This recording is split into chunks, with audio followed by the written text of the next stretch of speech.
You know, when I first came in, I think I looked at it as a 5-year deal. But really it's a day-to-day. I try to make sure that I look at what's going on today, what's going on tomorrow, instead of what's going on next week or next month and so.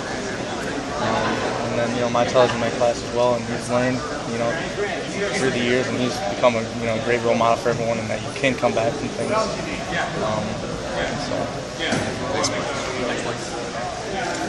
Does it almost feel like a different heavyweight landscape than what you expected to come into at Iowa? I mean, as you came out of high school, it was all of the Dustin Fox, the 300-pound kind of guys, and now it's 230-pound guys each night. Yeah, a little bit.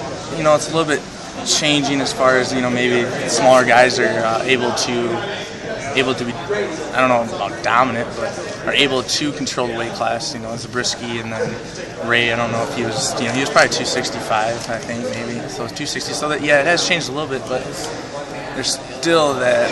I don't know if it's made bigger guys are getting lazier or looking at football. Football is a big thing, and I think wrestling loses a lot to football when you're looking at a guy that's 300 pounds. So.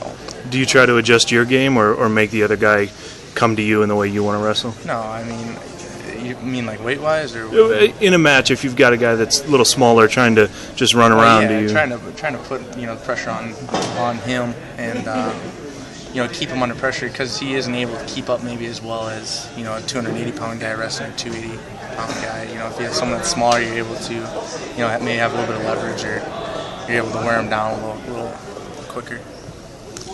One of the more talked about weight battles in the preseason has been the heavyweight conference. Talk a little bit about what that competition's been like and kind of what he's like as a wrestler. Yeah, well, I mean, he's a tall wrestler, but I think every year I've been here, there's been a battle at the weight class. So I mean, going Erickson, Johnson, Matt Fields. So it's it's the same thing every year, but maybe a different face. So again, I'll have to be ready to go this weekend.